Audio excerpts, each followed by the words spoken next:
You think you know Roman emperors, the mighty Augustus, the cunning Tiberius, the stoic Marcus Aurelius. Their names echo through history as builders of empires, master strategists or wise philosophers. But then there are the others, the names whispered in hushed tones, figures whose reigns plunged Rome into an abyss of chaos, paranoia, and unimaginable depravity. And perhaps no name evokes more shivers, more visceral revulsion, than that of Gaius Julius Caesar Augustus Germanicus, better known to history simply as Caligula.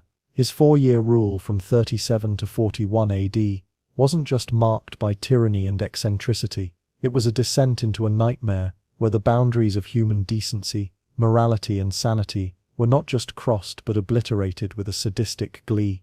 Caligula inherited a vast empire seemingly stable from the aged and suspicious Tiberius. Initially he was hailed as a breath of fresh air, a young, vibrant leader who would bring back the Golden Age. But this honeymoon period was terrifyingly short-lived. A severe illness early in his reign is often cited as a turning point, after which he seemed to shed any semblance of restraint, decency, or even basic human empathy. His actions became increasingly erratic, cruel and profoundly unsettling, especially when it came to his personal life and the manipulation of power through the most intimate and degrading means imaginable. The Roman court, once a place of sophisticated intrigue, transformed into a theatre of the grotesque, where senators trembled not just for their lives, but for their very honor and the sanctity of their families. History remembers Caligula for his financial extravagance, his declared divinity, his bizarre military campaigns, and his ruthless purges of the Roman elite. But beneath these more commonly cited outrages lay a darker, more insidious aspect of his tyranny, his sexual practices. These were not merely personal vices hidden behind palace walls, they were instruments of control, public displays of absolute power, and deliberate acts of psychological warfare, designed to humiliate, dominate, and degrade anyone who stood in his path, or more often, anyone who simply caught his twisted attention. They were brutal, brazen, and utterly without precedent in their scale and public nature. In this video we are going to pull back the curtain on the darkest corners of Caligula's reign, focusing on 5 of his most brutal and shocking sexual practices. These acts illustrate not just the man's profound mental deterioration, but also the terrifying vulnerability of a society under the thumb of an unchecked autocrat. We will explore how these perversions were intertwined with his political agenda, how they impacted the lives of Rome's most prominent citizens, and how they ultimately contributed to his downfall. Be warned, the details are disturbing, but they are essential to understanding the true horror of a ruler who wielded sex as a weapon, reducing human beings to playthings in his monstrous games. Prepare yourself for a journey into the absolute nadir of imperial Roman depravity. Caligula's ascent to the imperial throne was initially met with widespread relief, and even jubilation, after the dark, paranoid, and often cruel reign of Tiberius, who had retreated to Capri. Rome yearned for a youthful, open, and benevolent leader. Gaius, as he was known before adopting the moniker Caligula, was the son of Germanicus, a beloved military hero, and Agrippina the Elder, a granddaughter of Augustus. His lineage alone imbued him with immense popularity, a promise of a return to the revered Julio-Claudian line after the less popular Tiberius. For the first few months, he lived up to this hope, pardoning political prisoners, reducing taxes, and staging lavish games that delighted the populace. The initial goodwill he garnered was immense, creating a foundation of trust that would soon be violently shattered, making his subsequent descent into tyranny even more shocking. However, beneath this veneer of beneficence, signs of a deeply troubled psyche began to emerge. Ancient historians like Suetonius and Dio Cassius, while often prone to sensationalism, paint a consistent picture of a man increasingly consumed by megalomania, paranoia, and an insatiable desire for absolute control. It was not long before Caligula began to see himself not merely as emperor, but as a living god, demanding worship and adoration. This self-deification, while not entirely unprecedented for Roman emperors after their death, was shocking in its brazenness, and the emperor's insistence upon it during his lifetime. This belief in his own divine status became a key driver of his actions, freeing him from the moral constraints that bound ordinary mortals and even previous emperors. This newfound divine license extended profoundly into his personal relationships and sexual conduct, which became disturbingly public and increasingly intertwined with his exercise of power. Roman society, while certainly not puritanical, still held strong traditional values regarding family, marriage, and public decency, especially among the senatorial class. These were the very norms Caligula seemed determined to dismantle, often through acts that were designed to shock, humiliate, and terrorize the Roman elite. He reveled in transgressing every societal boundary, using his position to indulge desires that were not just illicit, but deliberately provocative, designed to demonstrate that no person or institution was beyond his arbitrary will. One of the most immediate and unsettling manifestations of this moral collapse was Caligula's notorious relationships with his own sisters.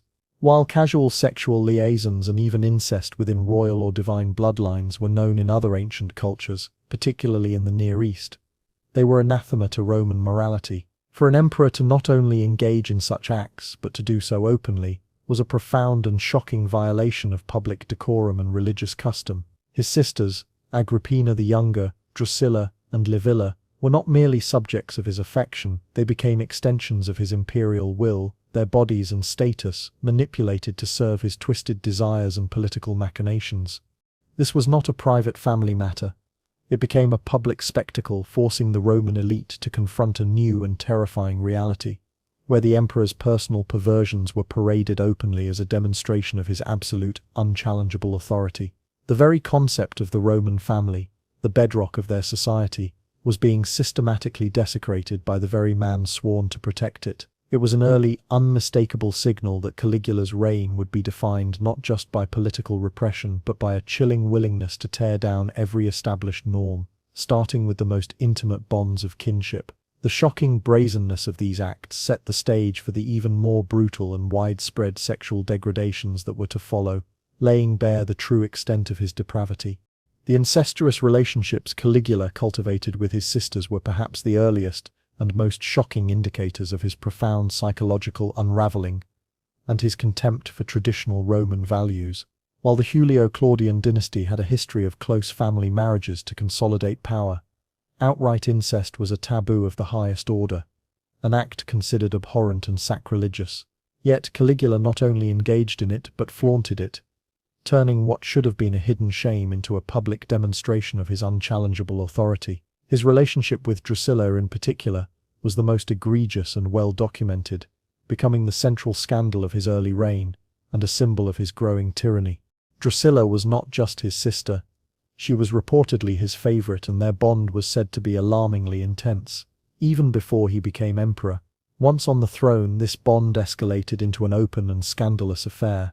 According to ancient sources, Caligula treated Drusilla as if she were his legitimate wife, even going so far as to publicly embrace her and lavish her with honors, typically reserved for an empress. He would frequently appear in public with her, holding her hand, a gesture of intimacy that would have been deeply shocking and offensive to Roman sensibilities, especially between siblings. This was not a clandestine affair. It was a deliberate public statement, a direct challenge to the very foundation of Roman morality and law. The depth of his obsession with Drusilla was further evidenced by extraordinary acts. When she fell ill, Caligula reportedly made her his sole heir, a move that was entirely unprecedented and underscored the illicit nature of their relationship, as a will that favored an unmarried sister so disproportionately would be questioned. Upon her death in 38 AD, a mere year into his reign, Caligula was inconsolable, declaring a period of public mourning that was enforced with draconian severity. All public festivities were banned, and anyone seen laughing or indulging in pleasure faced severe penalties, including execution. He even deified her, ordering her worship as Diva Drusilla Panthea, the all-goddess, a divine honor usually reserved for emperors and their deceased wives only after their passing. This act elevated their incestuous union to a sacred, almost divine status, further blurring the lines between mortal transgression and imperial prerogative. His relationships with his other sisters, Agrippina the Younger and Livilla, were also reportedly sexual, though perhaps less overtly obsessive than with Drusilla. These liaisons too were not just private affairs, but were used as tools of manipulation and control. Caligula would reportedly take them as lovers whenever he desired, treating them as property rather than individuals. This reduced his own family, those closest to him by blood, to mere instruments of his pleasure and power. It showcased his utter disregard for social norms, familial bonds, and even the sacredness of blood relations, demonstrating that he considered himself above all laws, human or divine. The impact of these incestuous acts on the Roman elite was profound. Senators and noble families who prided themselves on their moral rectitude and adherence to traditional Roman virtues were horrified but powerless to intervene. The emperor's public display of incest created an atmosphere of fear and moral decay, signaling that no one's family, no one's honor, was safe from the emperor's arbitrary whims. It established a precedent for further degradation, showing that Caligula was willing to cross any boundary, no matter how sacred, and that the Roman state, through its emperor, was capable of endorsing and even celebrating the most depraved acts. This chilling breakdown of societal norms through sexual transgression set the stage for even more brutal and widespread abuses of power, preparing Rome for the horrors yet to come under his rule.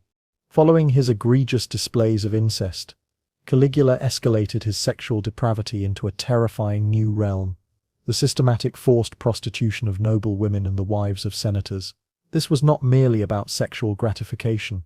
It was a calculated and brutal instrument of power, designed to humiliate, bankrupt, and utterly subjugate the Roman elite. By turning the most respected women of Rome into common prostitutes, Caligula stripped their families of honor, demonstrated his absolute control over every aspect of Roman society, and simultaneously replenished his increasingly depleted imperial treasury. It was a practice that blurred the lines between the imperial palace and a brothel, transforming the heart of the Roman state into a den of enforced vice.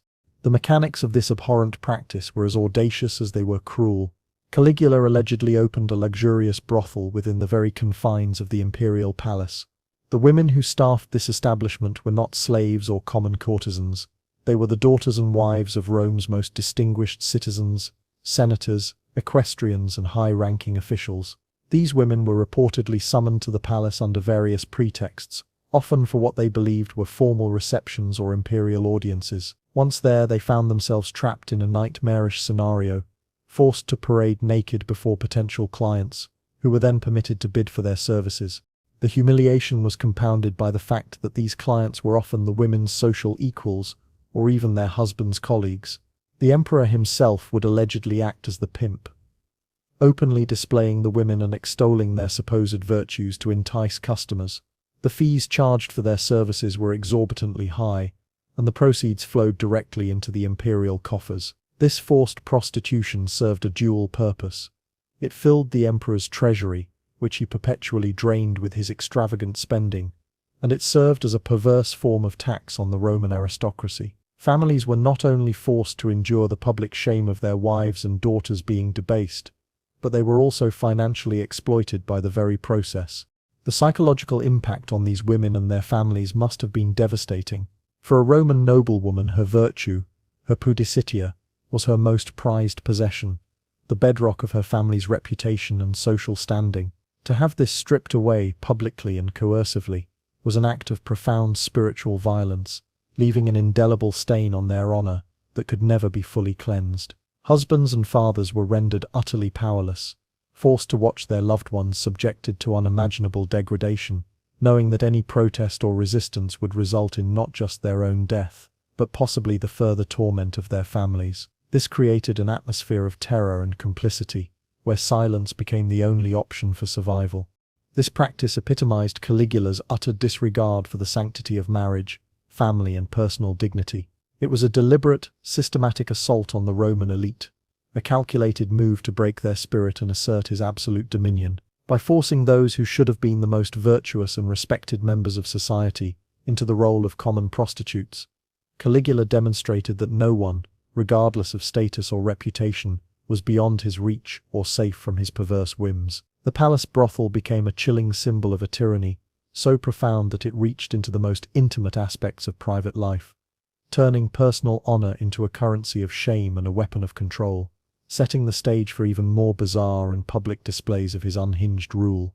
Caligula's sexual depravity was not confined to incest or forced prostitution. It manifested in the most public and grotesque forms imaginable, often through lavish, compulsion-driven orgies and spectacles of humiliation that blurred the lines between private indulgence and political theatre. These events were far removed from mere revelry. They were deliberate acts of psychological warfare, designed to shock, degrade, and assert the emperor's omnipotent control over the bodies and minds of his subjects. The Roman palace, under Caligula, ceased to be a centre of governance and transformed into a permanent stage for his unrestrained and often cruel exhibitionism. These orgies, as they are often described, were not simply gatherings of willing participants. They were commanded affairs attended by senators, their wives, and other prominent citizens who had no choice but to participate or bear witness to the emperor's escalating perversions. Caligula would often preside over these events, displaying a perverse delight in making his guests uncomfortable, forcing them into compromising situations, or publicly ridiculing their discomfort. He delighted in creating an environment where traditional morality was not just ignored but actively scorned, pushing the boundaries of decency to break the will of those who clung to their Roman virtues. The participation of highly respected individuals, coerced into such spectacles, served to further degrade the Roman elite and demonstrate their abject subservience. A key element of these public displays was the integration of cruelty and humiliation.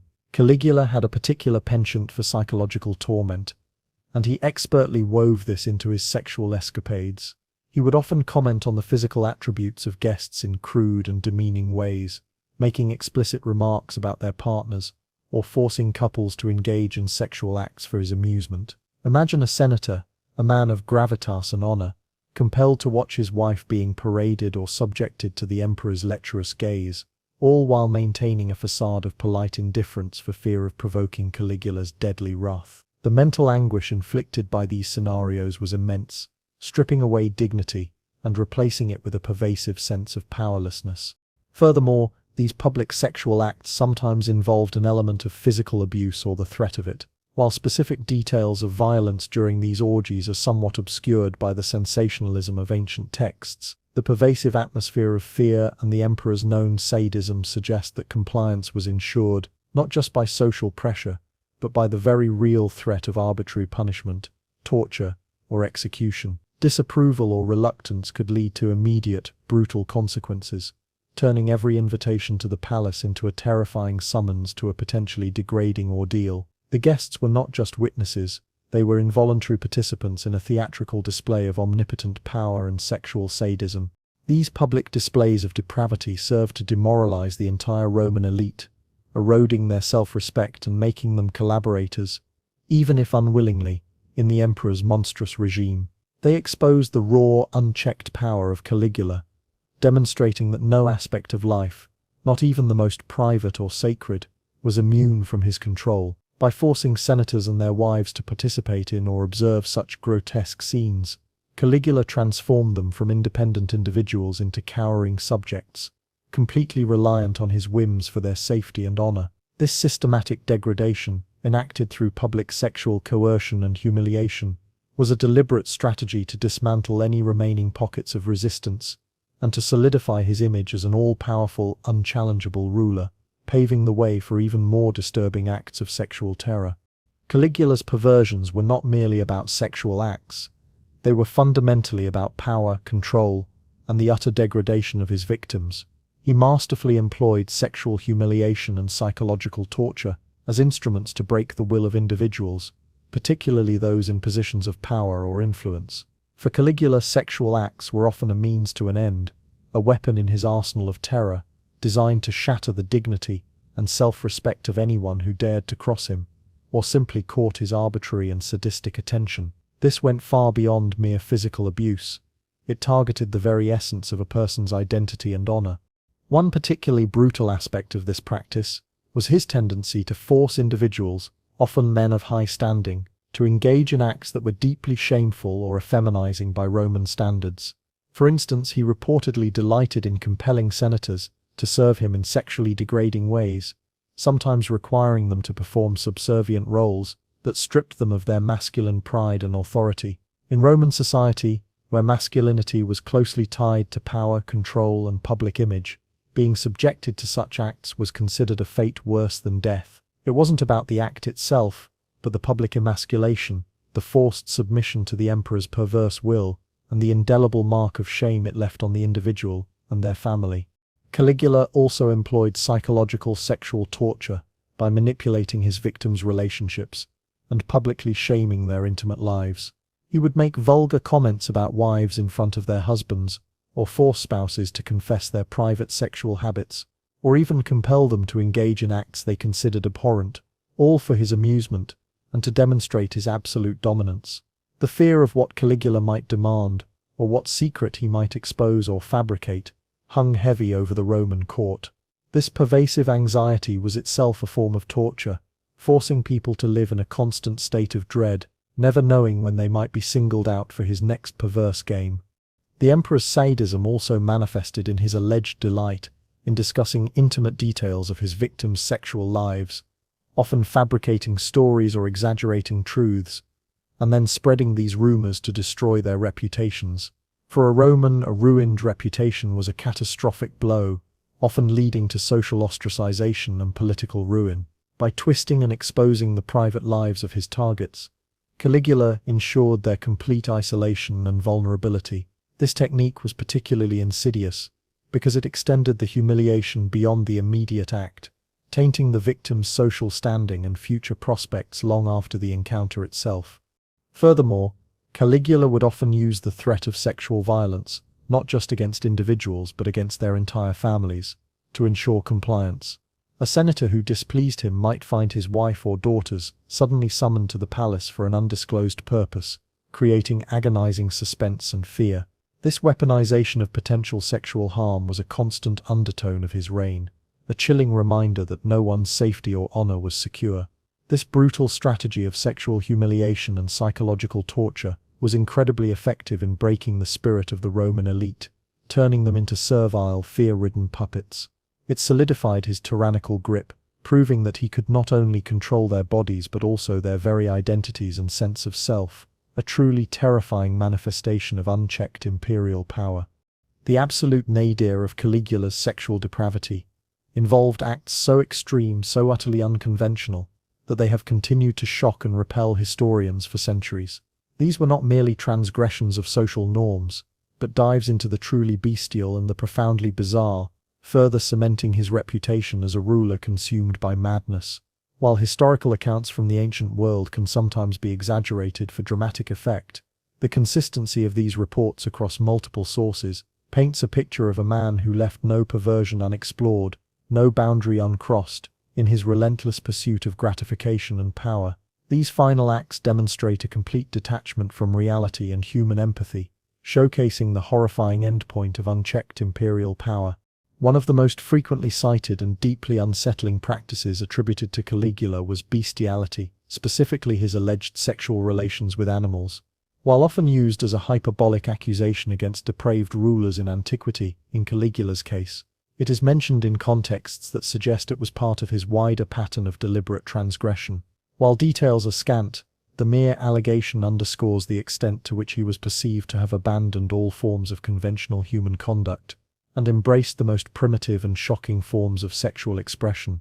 This practice, if true, would have been seen as an act of profound sacrilege and an ultimate affront to human dignity, further demonstrating his belief that he was above all natural laws.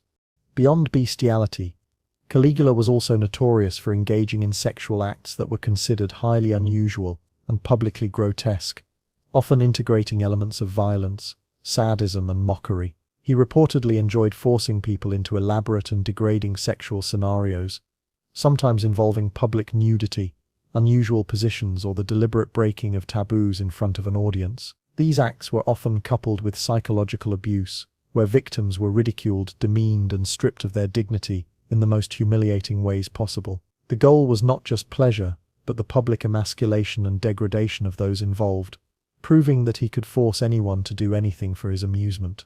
Furthermore, his sexual acts often extended to posthumous desecration, displaying a macabre fascination with death and power over even the deceased.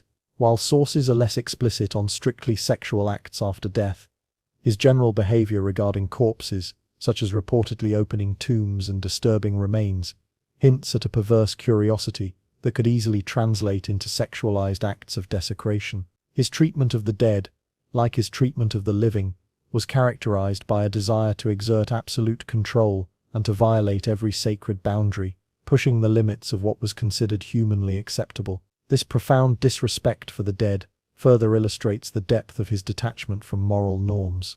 The cumulative effect of these increasingly extreme and unconventional sexual practices was to utterly demoralize the Roman elite and terrify the populace.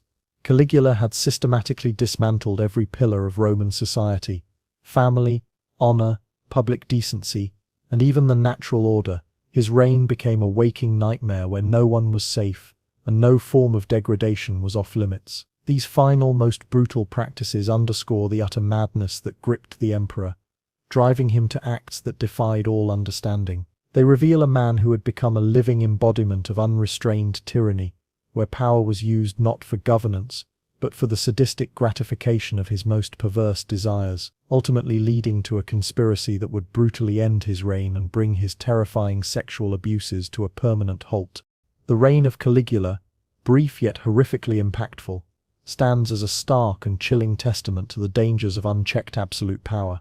What began with initial promise quickly devolved into a nightmare of tyranny, paranoia, and the most extreme forms of personal depravity, a descent fueled by his escalating megalomania and an apparent complete break from reality. The 5 brutal sexual practices we have explored today is incestuous relationships, the forced prostitution of noble women, the public and cruel orgies, the use of sexual humiliation and torture as a tool of power, and his final, most extreme forays into bestiality and grotesque acts were not mere personal vices. They were deliberate, calculated instruments of control, wielded with sadistic precision to terrorize, degrade, and ultimately subjugate the Roman elite and populace. These acts stripped individuals of their honor, their dignity, and their very humanity. They blurred the lines between the sacred and the profane, transforming the imperial palace into a stage for grotesque spectacles of power and perversion. Senators, once proud and influential, were reduced to cowering puppets, forced to endure the degradation of their wives and daughters, or to participate in their own emasculation, all for fear of provoking the emperor's deadly wrath. Caligula reveled in destroying the very foundations of Roman morality and social order, demonstrating that he was above all laws, human or divine, and that no person, no family, no traditional value was beyond his arbitrary and terrifying will. The historical accounts, though sensationalized at times, paint a consistent picture of a ruler who wielded sex as a weapon, using it to break the spirit of his subjects and to assert an unprecedented level of domination. His actions were a constant public assault on the sensibilities of his era, designed to shock and to instill a pervasive sense of fear and powerlessness. The legacy of Caligula is not just one of political mismanagement or economic extravagance. It is a chilling reminder of how absolute power, when placed in the hands of a profoundly disturbed individual, can warp not just the mechanisms of governance, but the very fabric of society, leading to depths of cruelty and perversion that are almost incomprehensible. Ultimately, it was this unchecked brutality and his boundless contempt for human life and dignity that led to his downfall. The Roman elite, pushed to their breaking point by his escalating madness and the constant threat to their lives and honor, finally conspired against him. In 41 AD, after just 4 years on the throne, Caligula was assassinated by members of his own Praetorian Guard and disgruntled senators, bringing a bloody end to a reign that had plunged Rome into an abyss of sexual terror and moral decay. His story serves as a timeless warning about the corrupting nature of absolute power and the catastrophic consequences when a leader believes themselves to be above all laws, morality, and even basic human decency. The depravity of Caligula remains a dark stain on the annals of history, a horrifying benchmark for imperial excess and unchecked sadism.